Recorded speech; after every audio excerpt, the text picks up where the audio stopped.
capitalismo. Ah, bueno, ¿qué es esto? Pero bueno, menuda sorpresa. Bueno, aquí. usted me hizo una y yo le estoy Bueno, haciendo otra. Le estoy devolviendo la gentileza. Pues ya no puedo seguir hablando. Pero me vaya por Dios. ¿Pero qué es esto? ¿Usted sabe lo que es acá tener al anarcocapitalista más importante del mundo? Estoy emocionado, sobre todo si nos están viendo en directo. Sí, está en vivo, esto está en vivo.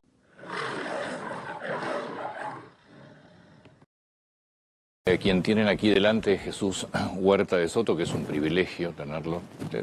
Yo creo que he escuchado por allí 30 años sin dar una sola nota. Bienvenido, antes que nada. Muchas gracias. Un placer, ¿eh? Bueno, es doctor en Economía, doctor en Leyes, profesor universitario. Te diría que es uno de los representantes más importantes en el mundo de lo que es, y que escuchamos mucho con la llegada de Javier Milei, la campaña de la famosa escuela austríaca. Es para el presidente Javier Milei, desde su preparación económica, Milei es un discípulo directo de Huerta de Soto. Muchas gracias, bienvenido. Pues muchas gracias por recibirme y considero un privilegio estar aquí y tener la oportunidad de agradecer en directo a todo el pueblo y la nación argentina los inmerecidos honores que me están dando desde que aterricé hace pocas horas. Estoy encantado. Sí. Huerta de Soto estará presentando sus libros el sábado 14:30 en la Feria del Libro. Previamente es una conferencia de 34 minutos. Sí, además sobre un tema muy sugestivo, porque voy a conectar el pensamiento económico de Javier Milei con la escolástica de nuestro siglo de oro. Yo tengo la primera, sé que quería hacer alguna referencia al Papa Francisco, después yo tengo una pregunta para hacerle básica, que es sobre la escuela austríaca que escuchamos, exactamente que nos cuente qué es la escuela austríaca. Bueno, están relacionadas las cosas, pero lo primero que quería hacer era aprovechar la ocasión, porque todo esto nos ha trastocado. Yo estaba en el avión cuando tuvimos la noticia del fallecimiento del Santo Padre. Yo me considero católico de a pie, no formo parte de ninguna carisma ni nada extraño, y estamos de luto. Por tanto, quiero manifestar mi pésame y condolencias a todo el pueblo argentino por el fallecimiento de su santidad. Y además decir que, como Dios es infinitamente misericordioso, perdona hasta los pecados y errores más graves, y que podemos estar seguros que Francisco está ya viendo la faz de Dios. Y no solo eso, sino en contacto directo con la verdad. Y la verdad tiene dos caras, científica y moral. Y la verdad moral es, y ya la ve, que el Estado es como institución la encarnación del maligno en la tierra. Ratzinger lo explica en una de sus obras, luego si queréis lo comentamos, dice que es el anticristo, por decirlo de alguna forma. Y en el ámbito científico, que es el que más de cerca me toca a mí, porque soy catedrático de Economía, pues ya tendrá la oportunidad su santidad, que en paz descanse, de darse cuenta que la única manera de mejorar de manera sostenible la situación de los más vulnerables, los más desfavorecidos, pobres, etcétera, es a través de la economía de mercado, el sistema de libertad de empresa y el sistema capitalista. Ahora, usted imagina una sociedad, porque una cosa es un Estado controlado, bien administrado, otra cosa es sin Estado. Bueno, claro, es que ahí está. Resulta que es normal, todos los ciudadanos, como se dan cuenta que las carreteras, los hospitales, la educación y el orden público los proporciona el Estado y son muy necesarios, concluyen erróneamente que entonces el Estado, que es el que ahora de manera muy ineficiente, malamente y de forma inmoral, porque se financia coactivamente vía impuestos, entonces piensan que también el Estado es necesario y lo aceptan como si dijéramos a regañadientes. Pero la ciencia económica ya ha demostrado que el Estado no es necesario. Pero una cosa es, de vuelta, una cosa es un Estado ineficiente, sobredimensionado, que por supuesto no es necesario. Pero es cierto que hay funciones básicas que son del Estado que alguien las tiene que hacer bien administrada y reducido.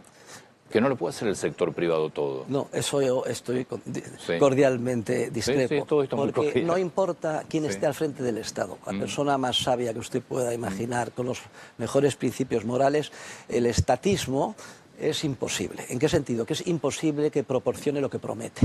Siempre se presenta el gobernante como un bienhechor, pero en realidad, lo hemos leído el otro día en el Evangelio, lo que hace es tiranizar a sus pueblos. Claro, se presenta siempre con piel de cordero y como alguien necesario, pero es imposible.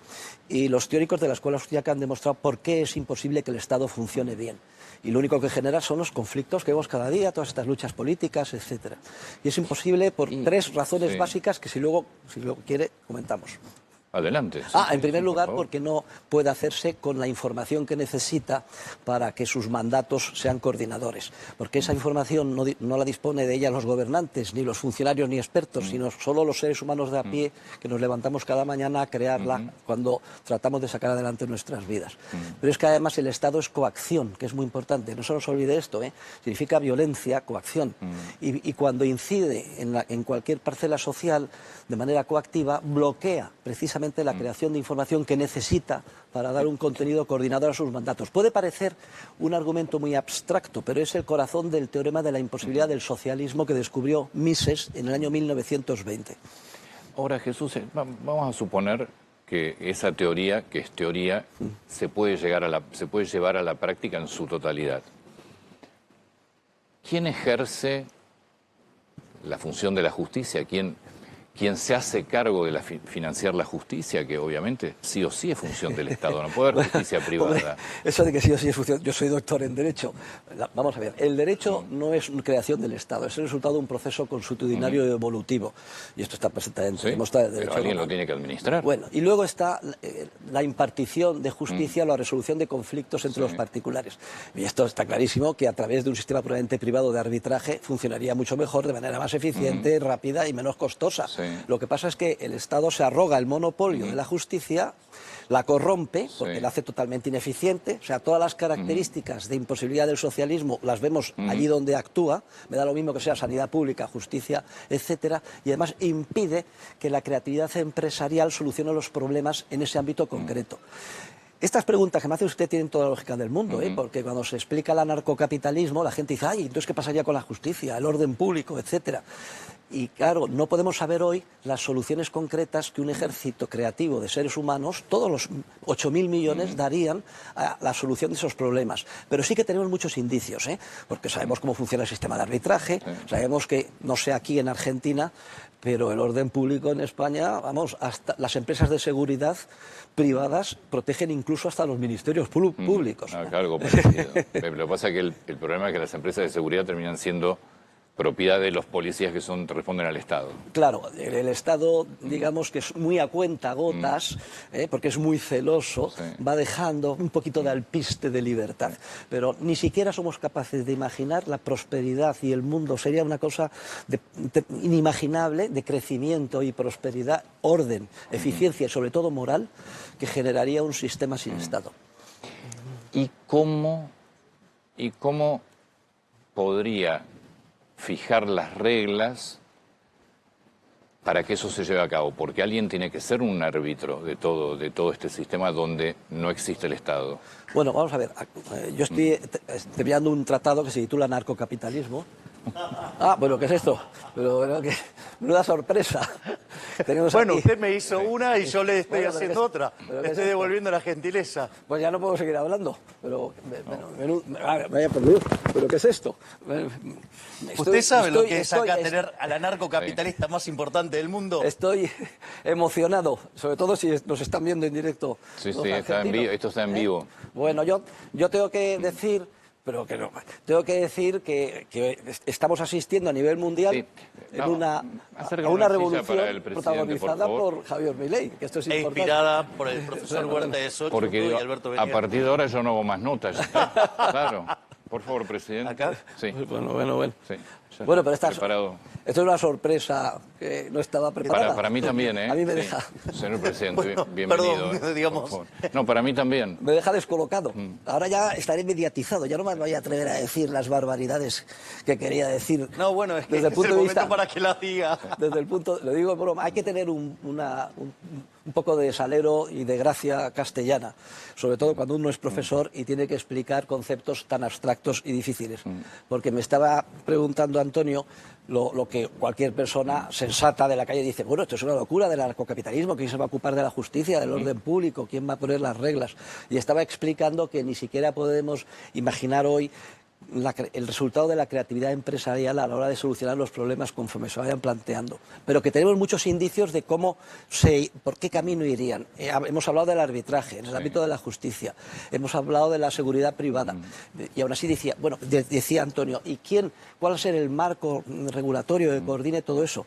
Pues ese es el gran mensaje de la ciencia económica, que es una ciencia que revolucionó a la humanidad, es la más joven de todas las ciencias, que la sociedad se autorregula sola. Es lo que se llama el orden espontáneo del mercado. No hace falta que haya un sistema, una entelequia coactiva que vía ordena y mando nos diga a cada uno lo que tenemos que hacer. ¿Me puede permitir una demostración por el método del absurdo? Sí. La contracara de esta sociedad que nosotros tenemos en nuestro ideal es el socialismo real. Y verdaderamente el socialismo real ha generado caos, ha generado pobreza y ha asesinado 150 millones de seres humanos. Es decir, con lo cual diría que por método indirecto o por método del absurdo, digamos, puedo demostrar que cuanto más Estado hay, cuanto más, Hayek decía, cuanto más planifica el Estado, menos puede planificar el ser humano. Es decir, uno entiende la lógica del ser humano como programa su actividad, por decirlo de alguna manera, que hace su planificación. Pero cuanta más presencia hay del Estado, menos podemos trabajar nosotros en nuestros planes. Es decir, el Estado es una interferencia. Yo le decía a Jesús, yo entiendo un Estado sobredimensionado, que no funciona. Ahora, si ustedes me preguntan, ¿imaginan un país sin ninguna clase de Estado? No lo creo. Bueno, ahí hay otra cuestión, digamos, ahí vamos por partes. Una vez hay una suerte de dilema de los prisioneros. ¿Sí? Digamos que vos no podés tener ausencia de Estado siendo que todos los demás tienen Estado. Es decir, porque vos te desligás de esa situación y lo más probable es que los otros Estados te terminen invadiendo. Correcto. Entonces, digo, hay un problema del dilema de los prisioneros. Todos sabemos que podemos funcionar mejor sin Estado, pero digo, no es incentivo compatible porque justamente cuando lo hace el otro vos tenés incentivo a tener Estado e invadirlo al otro. Digo, ese es, te diría, digamos, un problema que se va a resolver en términos dinámicos. Hay elementos que ayudan a resolver en términos dinámicos. Por ejemplo, el progreso tecnológico y todo lo vinculado a la inteligencia artificial a mí me pone muy optimista porque eso va a permitir quitar funciones al Estado. ¿Por qué? Porque digamos, yo tengo que hacer un contrato, hago un contrato y ese contrato en 30 segundos lo hace inteligencia artificial y lo hace mejor que un ejército de abogados. Está bien, pero lo representa el Estado. No es que el Estado desaparece del contrato. Será inteligencia artificial, pero finalmente... Pero Antonio, lo que pasa es que es normal. Si tú desde que naces entras en un sistema estatista, la educación es pública y te lavan el cerebro, literalmente. Por eso todos los estados quieren controlar la educación. Para que la gente acepte la servidumbre voluntaria, que decía Etienne de la Boétie, ya en el siglo XVI. Entonces, al final, automáticamente pensamos que es necesario el Estado, que no lo es. Este es el único mensaje teórico de la economía, soy un científico. Bueno, luego hay políticos que lo hacen muy bien, pero... Esto es teórico. Sí. Y por acá empieza la parte práctica. Claro. Ahora, pero, en el mundo, ¿hubo algún ejemplo? A ver, pero ahí yo voy a contestar, si me lo permitís, Antonio, yo voy a contestar en dos direcciones.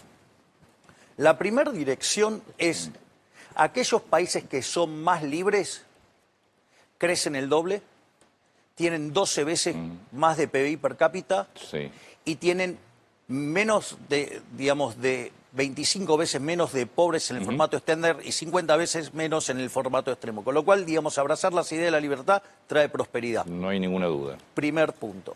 Segundo punto, que no es menor. Lo podemos explicar con el caso nuestro. Nosotros teníamos el Estado presente. Argentina empezó a tomar una mayor presencia del Estado desde mediados de la década del 10 en el siglo XX. De ser uno de los 5 países más ricos del mundo, caímos a la mitad de la tabla y quedamos al borde de una hiperinflación. Teníamos en la frecuencia del INDEC poco más de 40% de pobres, pero que cuando se sinceró ese número era 57. 2/3 o un 75% también ya, digamos, de chicos pobres. Entonces, básicamente, ¿nosotros qué hicimos? Dijimos, ok, vamos a exterminar la inflación. Cortamos el déficit fiscal, 5 puntos del PBI, cortamos 10 puntos de déficit cuasi fiscal, o sea, un ajuste de 15 puntos del PBI. ¿Para qué? Para cortar con la emisión monetaria, ya sea por el fisco o por el lado del el sector financiero. ¿Qué nos dijeron? Digo, bueno, primero que no íbamos a poder bajar la inflación. La mayorista de 54 cayó a 1,5. Le sacás el crawling peg que todavía estaba vigente en marzo, tenés 0,5, con lo cual estamos en niveles de inflación, digamos, estaría la inflación de verdad estaría viajando ya a menos del 6% anual. Ese es el primer punto. El segundo punto es, si yo miro, entonces me dijeron, bueno, pero va a bajar la inflación y va a generar un desastre en actividad, que van a explotar la cantidad de pobres indigentes. Cuando nosotros miramos diciembre contra diciembre, el PBI creció 6% en la versión desestacionalizada. El último dato del PBI dio 5,7%. Si vos anualizás el 0,8 desestacionalizado, quiere decir que la economía viene viajando a una velocidad del 10%. Entonces, toda esa hecatombe que nos decían, que primero que nos íbamos a otra gran depresión, después que hacíamos una L, después que hacíamos la pipita de Nike, después que, bueno, la verdad, esto ya no es una B, es un tilde y estamos a punto de romper el pico máximo de la serie de el EMAE, que es la proxy del PBI mensual. No solo eso, no, van a hacer que explote la cantidad de pobres. De 57% de pobres en la última medición, digamos, la mensual estamos en 35, es decir, bajamos 22 puntos la pobreza, sacamos más de 10 millones de personas de la pobreza. El salario real en Argentina en los últimos 9, 10 meses no para de crecer, está muy por encima de los niveles que nosotros llegamos, y no solo, digamos, en términos de jubilaciones, de salario real, sino de jubilaciones, y lo más importante, en términos de los informales. Entonces, digo, acá se demostraron varias cosas. La primera era, esto lo cuenta Federico Sturzenegger, digamos, de manera brillante. Dice que lo llaman de otros países y dice, bueno, no, yo tengo que hacer un ajuste como el que hizo Javier y cómo hago. Y que le dice, bueno, empezá a ajustar el gasto, ¿no? Dice, bueno, puedo ajustar 1 punto por año. Y primer cosa que cambiamos nosotros, Federico le dice, ¿y por qué no 5 en un mes? No, eso es imposible. Bueno, digo, nosotros lo hicimos. Esa es la primera punto. Pero, perdóname que todo esto es poner en caja una economía que estaba completamente destrozada. Sí, pero, Antonio, sí, pero esto no es un punto menor porque es la naturaleza del ajuste. Porque el otro punto es, vos haces esto, te hundís en una recesión. ¿Y cómo es que nosotros, no solo que no nos hundimos en una recesión, sino que tenemos la salida más fuerte de toda la historia argentina? ¿Cómo puede ser? Por la característica del ajuste. Históricamente, estos ajustes de desequilibrio, vos lo hacías con deuda, después terminamos defaulteando, después con emisión monetaria, terminábamos reventados de inflación. Y cuando ya al político no le quedaba otra alternativa, que hacía, emitía dinero y generaba inflación, bueno, o subía los impuestos, emitir dinero es subir impuestos, no legislados. Ahora, ¿qué es lo más interesante de todo esto? Que cuando uno mira este caso, nosotros no hicimos el ajuste subiendo impuestos, nosotros lo hicimos bajando gastos, es decir, lo hicimos devolviéndole libertad a la gente. Entonces, eso hizo que se generaran cerca de 15 puntos de ahorro del PBI que volvió al sector privado, que antes se lo llevaba el Estado. Entonces, mientras que durante diciembre del 23 discutíamos la hiperinflación, hoy discutimos créditos hipotecarios a 30 años. Y lo otro es, no, bueno, pero esto no se puede hacer porque va a ser impopular. Y la realidad es que mi popularidad, digamos, está en los niveles máximos y oscila, digamos, 3 más 3 menos 3, o sea, es normal. Y la pregunta es, ¿por qué? Porque el ajuste es popular. Básicamente, ¿por qué?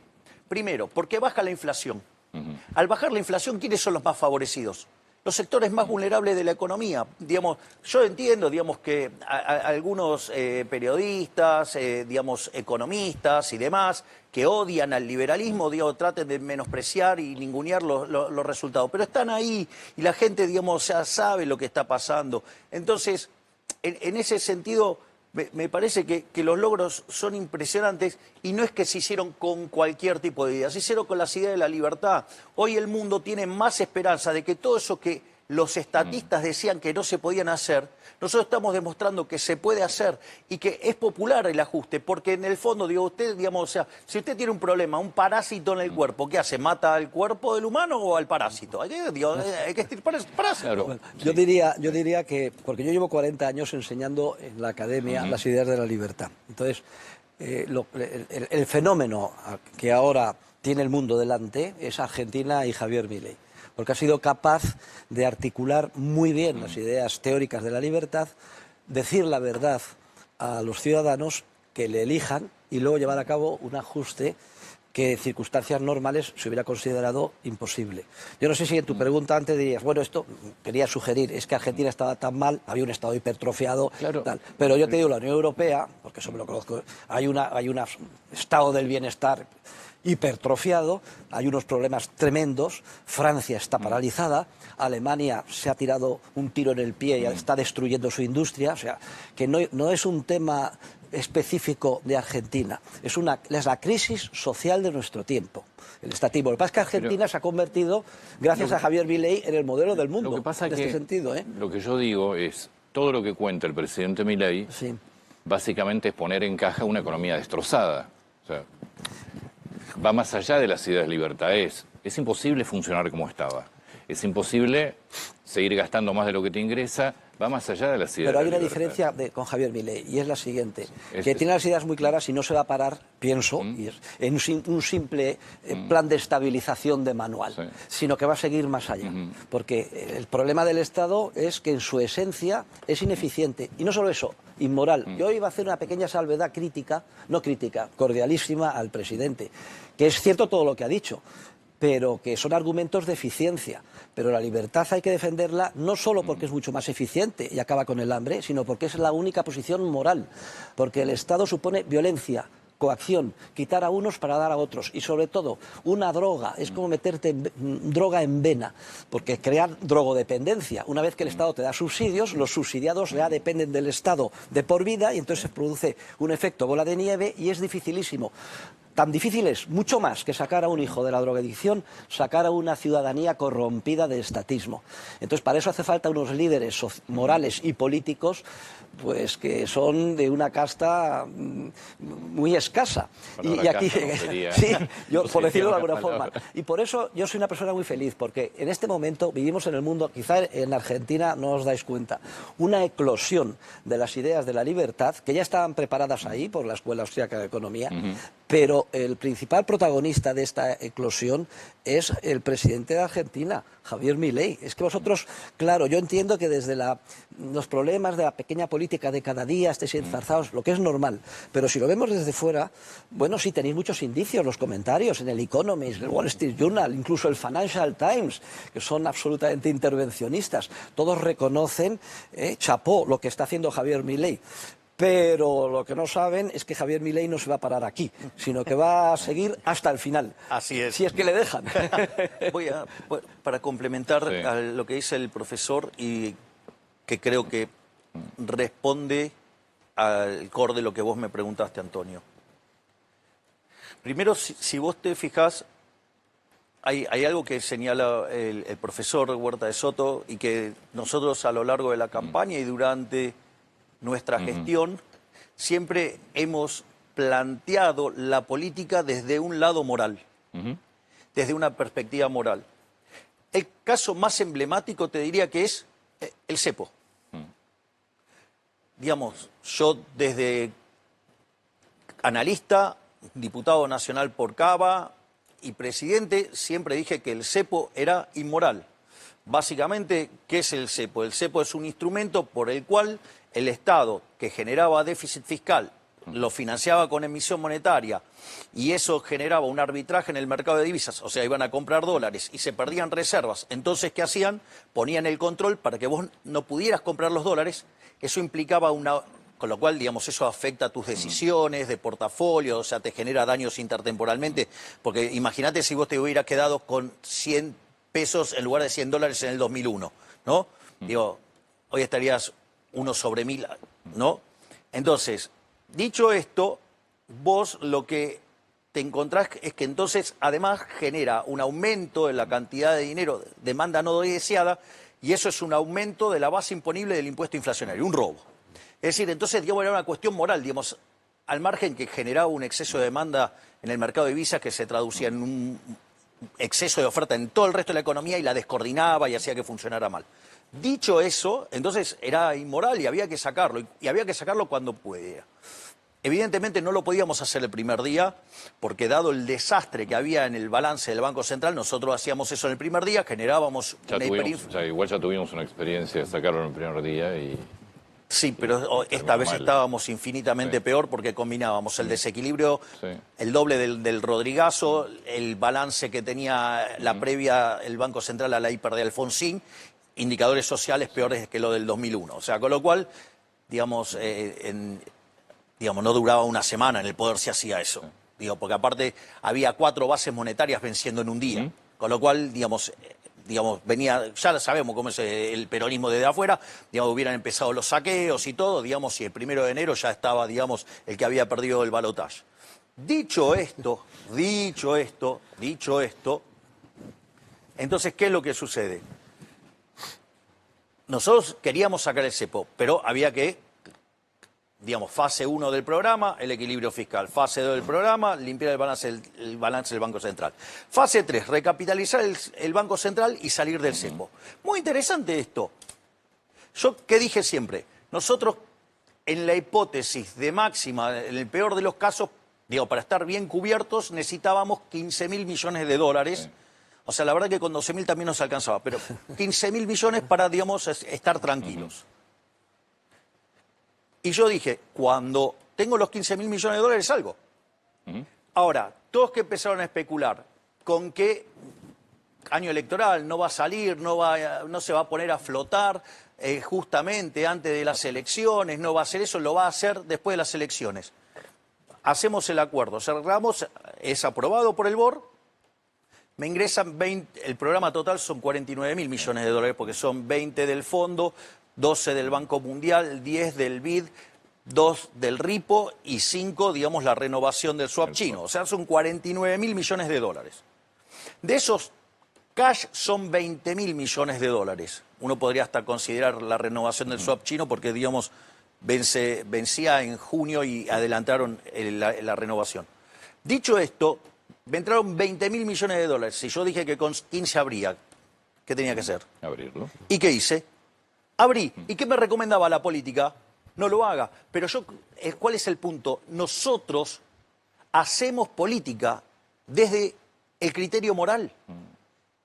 Funciona así. Yo voy a las reuniones de gabinete, determino el plan maestro, digamos, yo digo a dónde queremos ir, explico la situación, digo dónde queremos ir, y cada uno de los ministros lleva a cabo sus tareas con la restricción de mi posición ideológica. Y en ese contexto, digamos, la verdad que fue la llegada de Guillermo Fracos como jefe de gabinete fue, digamos, liberador, porque se convirtió en un ministro que reparte el juego, un ministro que distribuye el juego, entonces los ministros están muy libres, hacen lo que tienen que hacer, entonces después hay un control político con Guillermo Fracos, hay una segunda instancia de control político que es Santiago Caputo y la última instancia, digo, el que mete el gancho final soy yo.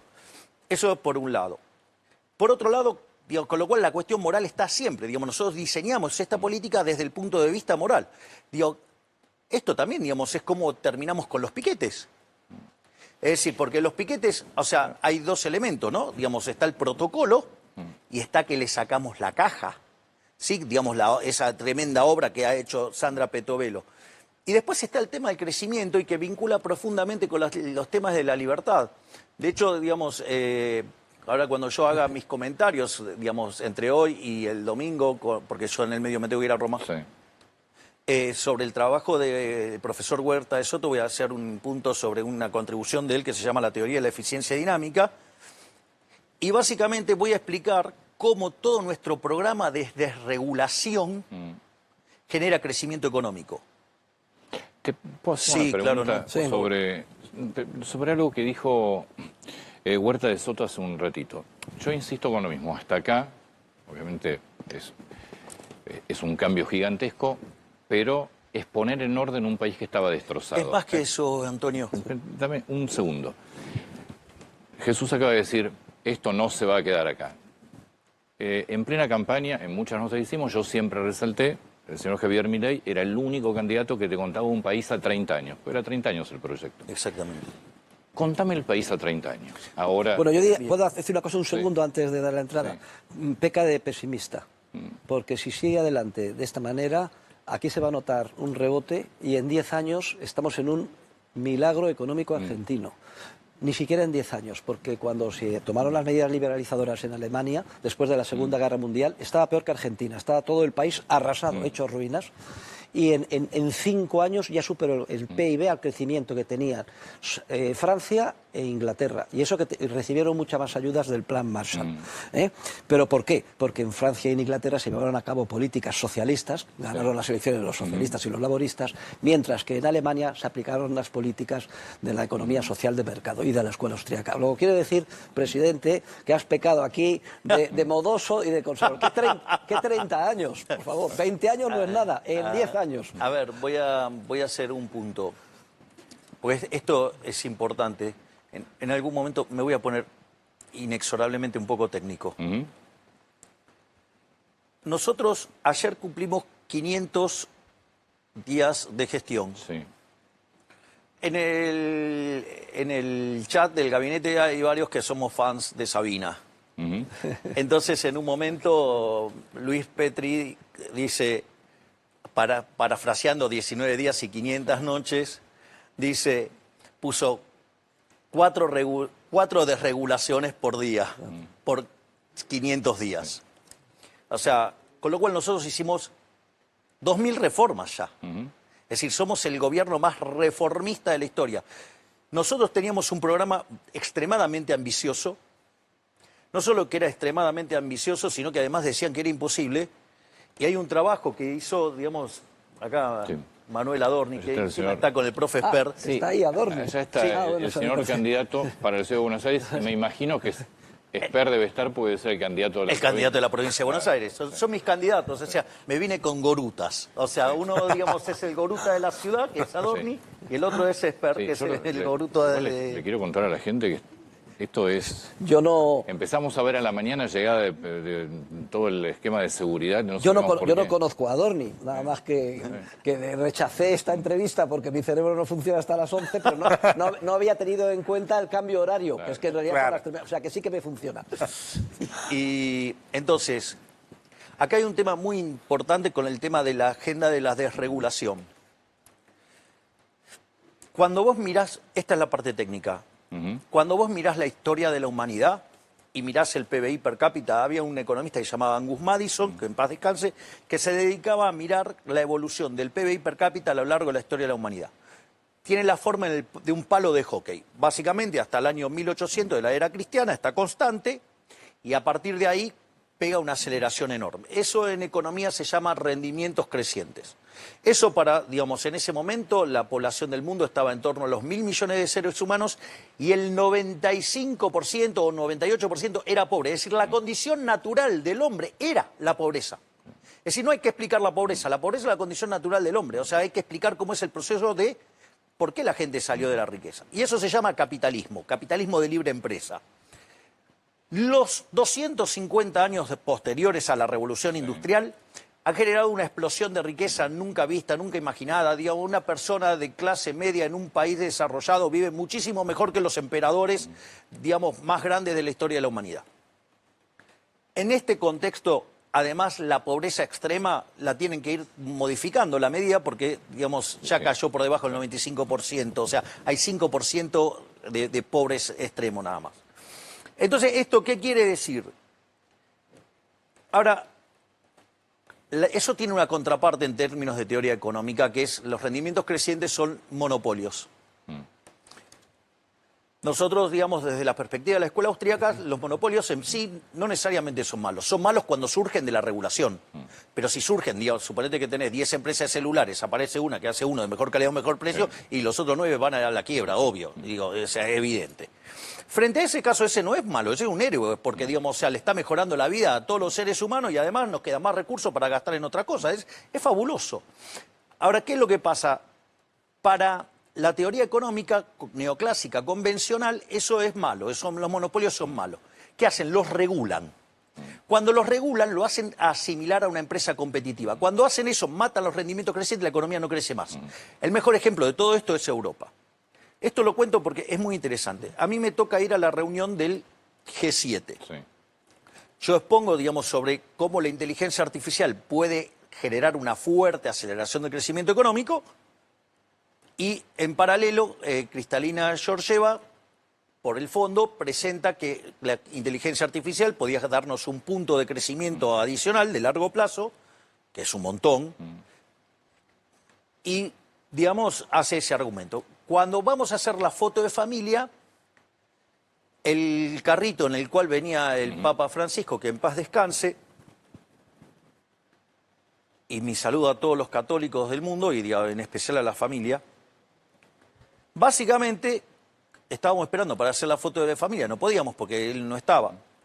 Entonces me quedé en un costado hablando con Kristalina Georgieva sobre este tema de... ella había utilizado un trabajo de Keynes, que es la economía para mis nietos, y nada, yo le estaba explicando algunas de estas cosas que yo veía en términos de cómo readaptar a Adam Smith, digamos, podía explicar este tipo de cosas, la idea de la fábrica de alfileres y demás. Dicho todo esto, nosotros como estábamos con el tema del acuerdo, nosotros vamos teniendo... Entonces, cuando llega el momento de explicar el crecimiento económico, yo le explico esta hipótesis que la fuente de crecimiento económico es desregular para que las empresas vuelvan a tener rendimientos crecientes. Entonces, digamos, Georgieva toma mi punto, digamos, lo discutimos en términos teóricos y todo. Cuando vamos a la siguiente reunión, antes de que arranque la reunión, me dice, presidente, usted tiene razón. Y yo le digo, ¿de qué estamos hablando? O sea, no, porque ¿qué es lo que hizo? Digo, puso a los econometristas del fondo a testear esta hipótesis de que la regulación te mata el crecimiento. Efectivamente, el mundo pierde 1,5 puntos de crecimiento, que es un montón. Eso en una tendencia a largo plazo es una monstruosidad. Para que pienses, mira, es el ritmo el que crecía la economía mundial en los primeros 50 años del siglo XX. Para tener un orden... O sea, con lo cual te estarías perdiendo eso como diferencial. O sea, que imagínate que es un número gigante. Entonces, de hecho, ahí es que ella me pide sumar a Federico Sturzenegger como asesor en temas desde regulación. Es decir, ahora, en materia de regulación, mira, te cuento algo. Bueno, ahora vamos a eliminar cerca de 24 organismos, pero vamos a hacer una revolución desregulatoria, pero impensada y nunca vista, que se llama el digesto. Básicamente, ¿qué se le pidió a cada ministerio? Argentina tiene 42.000 leyes, en rigor tiene 700.000 decretos donde solamente 70.000 están digitalizados y 220.000 circulares y distintas normas menores. Sí. Entonces, ¿qué es lo que pidió Federico a cada uno de esos ministerios? Le dijo, bueno, haceme un digesto de lo que usás. Entonces, bueno, es una tarea compleja, ¿no? Nos está llevando tiempo. Pero, ¿cuál es el punto? ¿Vos qué crees que va a pasar cuando nosotros tengamos el digesto de cada uno de los ministerios de las normas que usamos? Vas a pasar a 20 páginas. Exactamente, lo vamos a eliminar todo. De hecho, hay un caso que toma del SENASA, Federico lo muestra. Sí. La regulación pesaba en papel 1,6 kg y pasó a pesar 80 gramos. Ese creo que fue el de envases, el de envases de productos frescos. Sí, Presidente y Antonio, yo quiero decir que es que esto además ha tenido una influencia mundial, porque incluso el famoso informe Draghi, y cuidado con Draghi, que es el que destruyó el euro en su concepción originaria, pues la conclusión es que hay un exceso de regulación en la Unión Europea que ha paralizado el crecimiento en la Unión Europea. Luego, esto es una influencia indirecta de lo que se está haciendo aquí, liderado por Javier Milei, hasta el punto de que la presidenta de la Comisión, Van der Leyen, ha hecho algo parecido, pero muy tímidamente, a lo que tú has organizado con el digesto. Ha dado instrucciones de que todo el mundo reduzca un 25% su regulación. ¿Cómo son los funcionarios y los políticos? Como si fuera una cosa, venga, el 25%, motosierra al 25%, ¿y por qué no el 30%? ¿Y por qué no el 50%? Y en España, te digo, tenemos 1.350.000 páginas de regulación al año. 350.000 páginas. Esto lo sigue el ABC, todos los años lo va contando. 1.350.000. Bueno, que nos quiten 200.000, que es el 25%, bienvenido sea. Pero es que quedan otro millón. No, pero además son anuales. Anuales, al año. Es más, le voy a pasar un dato interesante a la luz de lo que está diciendo el profesor. Una de las cosas que cuenta Federico Sturzenegger, bueno, digo, Federico, de hecho, fue uno de los primeros que leyó mi libro Capitalismo, Socialismo y la Trampa Neoclásica, y me mandó un WhatsApp que si yo lo pusiera acá es así de largo, con todas las cosas que le habían parecido divertidas. Y él mismo dice que eso le cambió el concepto al momento que él entra como ministro, porque antes era, ¿cómo hago eficiente esto? Ahora la pregunta es al revés, es, ¿cómo lo quito? ¿hay que hacer esto? Sí. Claro, esta función la tiene que tener el Estado. Y claro, la respuesta a esto, digamos, cambia la visión radicalmente y por eso nosotros vamos achando todo el tiempo regulaciones, gasto público, y eso libera un montón de recursos, te libera rendimientos crecientes, eso te genera crecimiento y después, ¿qué es las otras cosas que te generan crecimiento? Acumular capital, capital físico y capital humano. Capital humano, digamos, nosotros hemos desarrollado el Ministerio de Capital Humano. Mirá si no tendremos internalizado, digamos, el problema del capital humano, de cómo hay que estar rescatando los sectores más vulnerables para integrarlos al sistema productivo. Y la otra que, digamos, te genera ahorro es, digamos, crecimiento. Es que vos ahorres. Y para que ese ahorro se transforme en crecimiento tenés que respetar los derechos de propiedad. Y si hay algo, digamos, o sea, ¿cómo era?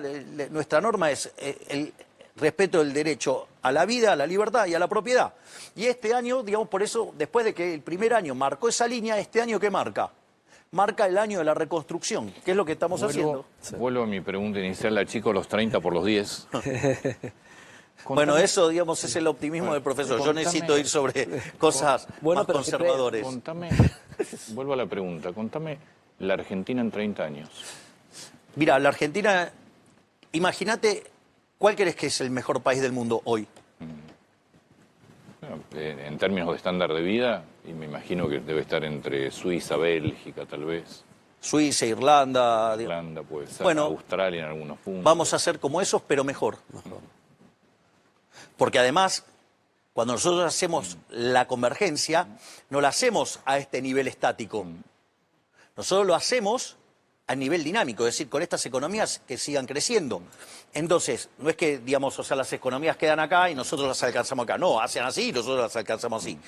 Por eso es fundamental el crecimiento económico. Ahora, si vos me preguntás en qué se va a convertir la economía argentina, bueno, la economía argentina tiene algunos motores que empujan un montonazo. Sí. Entonces, vos tenés una de las cosas que empuja un montón y que va a ser un sector clave es oil and gas, o sea, petróleo y gas. ¿Sí? Y de hecho, ya lo está haciendo. Digamos, lo que está haciendo Marina en YPF es una cosa extraordinaria. Primer punto. Segundo punto. Todo lo que tiene que ver con los minerales. Entonces, por ejemplo, vos tenés no solo, digamos, el litio, vos tenés el cobre y algo muy importante que no están tomando conciencia, que es el uranio. Esa es otra cosa más. No solo eso, nosotros también tenemos la potencia del campo. El campo argentino es el mejor campo del mundo, porque digo, tiene 200.000 trabas y a pesar de así, digo, sigue siendo competitivo. Con lo cual, en la medida que liberemos el campo, digamos, y toda la agroindustria, digo, es un sector que va a generar un crecimiento fenomenal. Y después, nosotros estamos apuntando a convertirnos en un hub de inteligencia artificial. Y ahí hay dos cuestiones que estamos trabajando. Una es, estamos desregulando toda la economía para que, digo, justamente todos estos actores se sientan cómodos en invertir en Argentina. Porque vos podés innovar en Estados Unidos, pero tenés el problema de que están empezando a regular. Sí. En Europa es imposible avanzar en inteligencia artificial porque te quieren regular todo. China, digamos, bueno, China lleva su dinámica, digamos, no sabe uno. Bien. Entonces nosotros estamos proponiendo ser un nuevo polo de inteligencia artificial, porque tenemos una serie de recursos que favorece eso. Y estamos desarrollando, digamos, la energía nuclear, los reactores modulares. De hecho, el ACR300, nosotros estamos 7 años avanzados respecto a las demás potencias nucleares, que es lo que está trabajando el doctor Demian Reidel, y con lo cual, es más, digamos, nos vamos a convertir en una potencia en este tema, porque, digamos, vamos a estar exportando estos reactores nucleares modulares, sino que, porque aparte los pones y generás energía donde sea, sino que además en lo que tiene que ver con la producción de uranio. Entonces, ahora, toda esa situación, ¿qué es lo que va a hacer? Digamos, muchos van a empezar a llorar enfermedad holandesa. Es una estupidez eso. Porque en realidad vos vas a generar todos esos ingresos, sí, claro, y la moneda, digamos, se va a apreciar Perdón, de ignorante. ¿Qué es la enfermedad holandesa? La enfermedad holandesa es un modelo que describe que en Holanda descubrieron gas, exportaron tanto gas, que le entraron tanto dólar, le apreció la moneda y rompió un montón de otros sectores. Bueno, entonces empiezan a llorar con eso. Un regalo envenenado. Entonces, ¿qué es lo que sucede? Ahora, cuando vos generas todos esos ingresos, toda esa riqueza en estos sectores que yo te dije, lo que va a suceder, vos no vas a tener ni pérdida de empleo ni nada por el estilo, porque ¿sabés qué es lo que va a hacer? Se va a crear... Vas a tener transferencia de empleo. Claro, lo que vas a tener es una gran economía de servicios. Se va a generar una economía de servicios monstruosa. Que dicho sea de paso, la economía de servicios es intensiva en trabajo, con lo cual cada vez vas a tener más trabajo y mayores salarios, con lo cual el nivel de vida de los argentinos, digo, va a mejorar fuertemente. Perdón que voy a usar una grosería, profesor, pero cuando estábamos saliendo yo dije que salíamos como pedo de buzo. Sí, es cierto. Mirá los números, hoy estamos a casi nada de alcanzar el nivel máximo de la serie del EMAE. Porque justamente la economía viene creciendo como pedo de buzo. Y te voy a explicar, la economía argentina va a crecer mucho más. ¿Y por qué el consumo no termina de repuntar? Eso es falso. Eso es falso y voy a explicar por qué. Para datos oficiales son. ¿Voy a explicar? Dale. Digo, primero, cuando tomás los datos oficiales, sí crece. Digo, que una consultora le esté dando números, digamos, raros, es otro problema. Ahora, la explicación es técnica. Así que vos me preguntaste, yo te contesto. Oye, cosa Adorni. Claro, después viene y me traduce Adorni. Sí. O el profe expert. A ver, vamos para explicar esto. Yo, en otra vida, era un economista y que además me dedicaba a correr modelos de simulación macroeconómica y todo ese tipo de cosas. Dentro de las cosas que tenía que hacer era hacer estimaciones econométricas de las distintas funciones. Entonces, digamos, una de las que tenía que estimar era la función de consumo. Cuando estimaba la función de consumo y usaba como datos como la venta de supermercados, como la venta de shopping, todo eso, y quería explicar, no me daba nada. Así te lo digo. O sea, la econometría de eso daba porquería, no daba nada. Con lo cual, digamos, en principio, si vos querés aproximar lo que está pasando con el consumo, no funciona. Digo, econométricamente no funciona. Punto uno. Punto dos, ¿por qué no funciona? Ahora voy a explicar además por qué no funciona. Porque vos tenés estimación del PBI, vos tenés estimación de exportaciones, importaciones, inversión y, digamos, el tamaño del Estado. Digo, que es así, las podés medir fácil, entonces el consumo sale por residuo. Con lo cual, digamos, no pueden decir nada. Lo primero que yo te diría es, vos una empresa, ¿para qué producís? ¿Para tirarla a la basura, la producción, o para vendérsela a alguien? Para venderla. Y bueno, entonces si el PBI está creciendo mucho, yo te digo, sería No, más... pero tenés crecimiento diferencial por sectores, con lo cual tenés sectores que están recuperando mucho y otros sectores que están... Pero Antonio, digamos, el consumo es como el 70% del PBI. Entonces, digo, vamos, el número tiene que estar pasando otra cosa. Yo ahora voy a explicar qué es lo que está pasando. Entonces, lo que vos tenés ahí es que, che, si estás creciendo tanto el PBI, no puede ser que no esté creciendo el consumo. De hecho, si lo tomás por cuenta nacional, el consumo está volando. Ahora voy a explicar qué es lo que está pasando. Lo que está pasando es que está cambiando la modalidad de consumo. Vos, hoy, si yo tuviera que mirar algo, yo miraría los balances de empresas que se dedican al comercio, al e-commerce. ¿Me comprendés? Y no estaría... ¿Por qué? Porque cambió la modalidad del consumo. Es decir, vos hoy te comprás un montón de cosas, te las comprás, perdón que voy a decir la marca, la compro por Mercado Libre. Sí, sí. Entonces, digo, me parece que habría que mirar los balances de Mercado Libre y seguramente vas a ver que los niveles, digo, yo he visto los pasados y los números son tremendos. Entonces, digo, me parece que hay que mirar ahí. Te lo hago con un ejemplo. Suponete, vos antes ibas al supermercado. En el supermercado, digamos, podías comprar tu comida, Sí. pero también te podías comprar un escritorio, una computadora, un televisor, una heladera, un lavarropa, cualquier cosa de esa. Te hago una pregunta. En el ticket, ¿qué cosas pesaban más? Los electrodomésticos. Sí, compraba ahí, sí. Ok, los electrodomésticos, ¿de dónde los vas a comprar? Los compras por Mercado Libre. Está bien, Entonces, pero los datos de consumo no toman en cuenta eso. Porque entonces No está- tenemos un problema de estadística mucho más grande. claro, obvio lo que estoy diciendo. Es decir, venta de supermercados, cuando vos mirás venta de supermercados, están muy impactados por el cambio del mix de ventas que tenés. Cuando vos vas a la venta de los shoppings, salvo cosas que sean como la ropa, los zapatos, cosas muy, muy particulares, no tenés, digamos, grandes cosas, digo, que comprar, porque las comprás, digo, por Mercado Libre. Entonces, lo que vos... Y después hay otras cosas. Hay también un problema de precios relativos. No, bueno, pero... Puede tener unos precios disparatados. No, pero no está bien, pero Sí. digo, a ver, un problema de precio relativo, ¿en qué sentido? Esto lo cuenta de manera brillante Claudio Suchovicki. Los hijos ahorraban, digo, tenían ingresos, ahorraban, digo, bueno, ¿qué podían ahorrar? $20. No, con $20 prefiero gastármelo, entonces, digo, no sé, me compro una zapatilla, me compro esto. Digo, ¿qué pasa? Con la aparición del crédito hipotecario y la recuperación de los ingresos en dólares, dice, ahora entro en el crédito hipotecario. Entonces empiezan a ahorrar. Entonces lo que vos también estás viendo es que antes te comprabas bienes no durables, digo, no sé, zapatillas, ropa o lo que fuera, porque en realidad vos no tenías mucha plata y ahora, digamos, frente a la recuperación del crédito y frente a lo que tiene que ver la recuperación del ingreso, entonces estás cambiando tu set a bienes durables. Entonces, mirá la venta de autos, mirá la venta de motos. Autos que yo no sé si sabe... Yo el detalle de la economía argentina no lo sé, pero sí te puedo decir Pero teóricamente. tiene unos precios, es impresionante que suban la venta de autos con los precios que están cobrando a nivel mundial. Sí, Una cosa disparatada. disparatada, ¿no? Y bueno, pero lo pagan, Pero, por eso es precio. Sí, pero- Antonio, pero tú has puesto el dedo en la llaga. Es muy difícil que la estadística recoja la realidad subyacente de lo que está pasando en una economía, porque los movimientos en economía son cualitativos sobre todo, no cuantitativos. Las estadísticas son como fotos en instante dados o fotos sucesivas.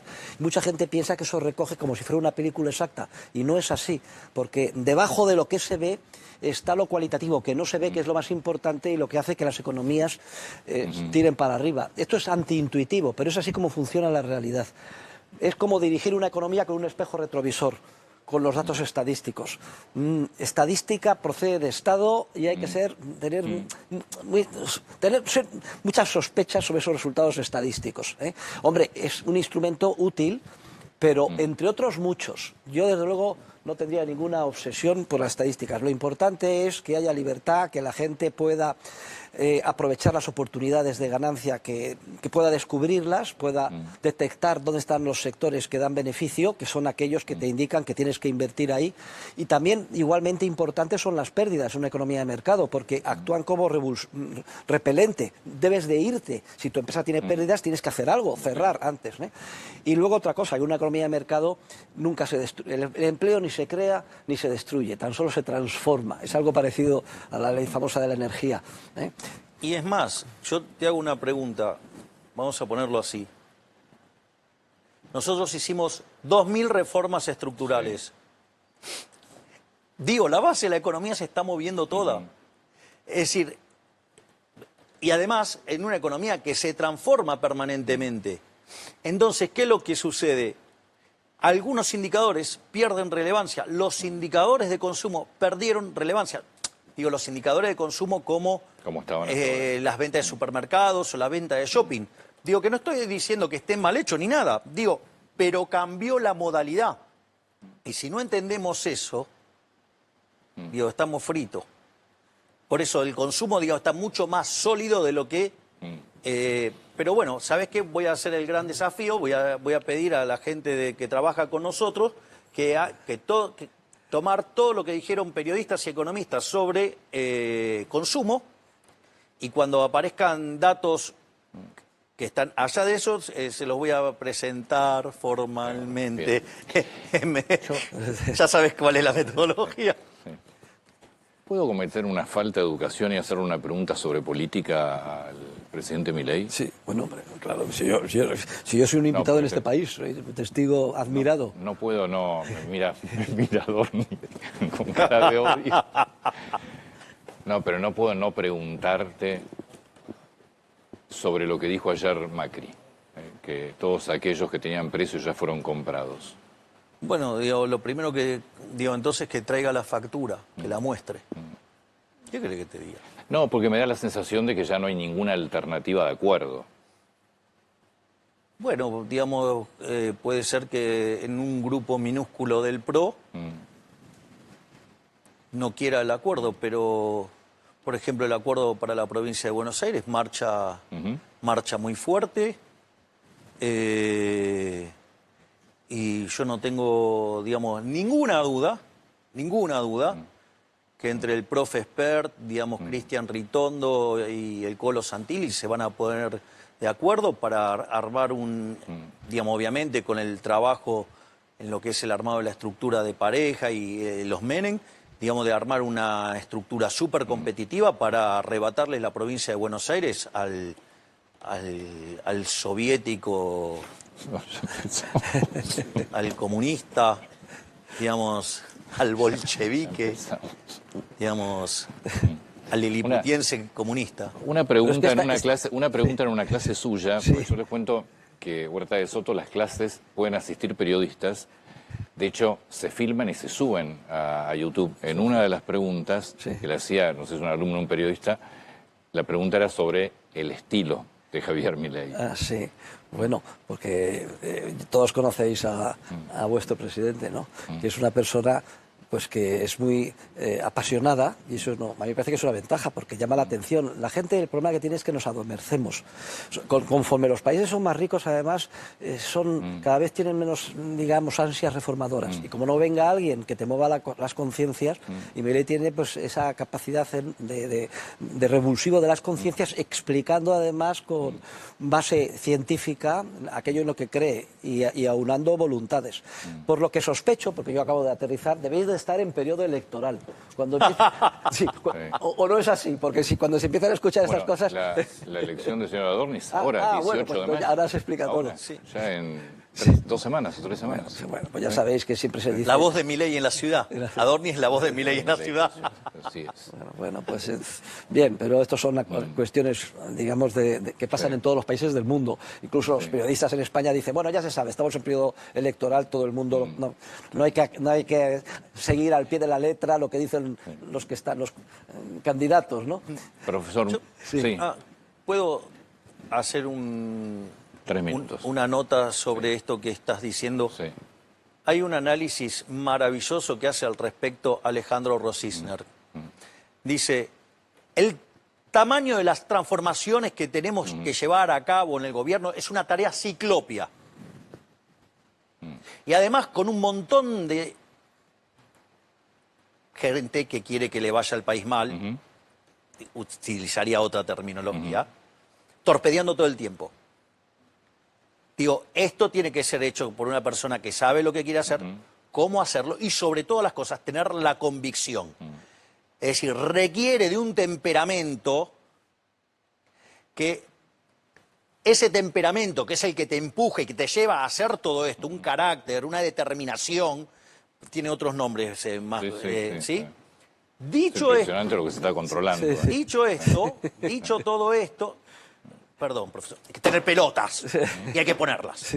Y eso, digamos, hay que hacerlo. Digo, corto el déficit fiscal, corto el cuasi fiscal, digo, libero el cepo, digo, desregulo, digamos, ¿no? Yo lo que dije en clase es que es falta de paciencia ante la estupidez que los académicos, y él lo es, a veces nos tenemos que morder la lengua porque son cosas tan obvias las que vemos y claro, si somos buenos profesores no podemos tampoco golpear al alumno. Falta de paciencia, por un lado, y luego decía que también teatro. Porque en la vida pues hay que hacer un poco de teatro, porque si no la gente no se fija. Tú tienes que enviar un mensaje muy rápidamente, con muchas restricciones de tiempo, etcétera, y tienes que mandar el mensaje muy claro. Y en este sentido tenéis aquí a una estrella, ¿eh? Pero, cerrando la idea de Alejandro Rosisner, que es brillante, dice, la personalidad que requiere arreglar este desastre, tiene que ser una persona de carácter fuerte. Entonces, no podés tener una persona que tenga que hacer todo esto y sea tibio y esté de la fuerza. Esto lo llamamos es en decir, España pusilánime. Se dice aquí, Exactamente. un pusilánime de la política no logra nada salvo ir cediendo paso a paso, como decís aquí, al zurderío. Al zurderío. O al estatista, y al final cuando te das cuenta tienes el país hundido. 10 de la mañana. Anda. Le agradezco muchísimo. El profesor me decía... que Para mí son las 5. Las 5 de la mañana. 5 minutos, 10 minutos, no. Las 5. Yo es que no sabía que esto era una encerrona. Con las, vamos, yo tampoco. las máximas magistraturas No, del pero país. es que el tema es que arrancamos temprano a trabajar. Sí. Y entonces, bueno, de hecho, usted anoche yo lo recibí al profesor Sí, Huerta de Soto estuve cenando con su mujer y el profesor Philippe Agus, pero antes de que usted llegara, yo había estado trabajando con el profe Espert. Y Adorni, bueno, Adorni, imagínese, digamos, siendo la voz de Milei en la ciudad, Sí, lo que es pobre Adorni. En la cara, Digamos, o sea, bueno, a ver, tan mal no les va, digo, con Furiase, digo, son las 3, 4 de la mañana y estoy hablando por teléfono, igual que con Caputo. Muchísimas gracias, presidente. Bueno, Muchas gracias. Visita sorpresa, gracias, profesor. Oye, que un honor que me has invitado y que yo haya aceptado. Ahora ya entiendo lo que me querían. Ya lo entiendo, ahora lo entiendo. Gracias, Bueno, sí. pues... Igual nos vemos en un rato Sí, nosotros. y un saludo a toda la nación argentina, que nos está viendo.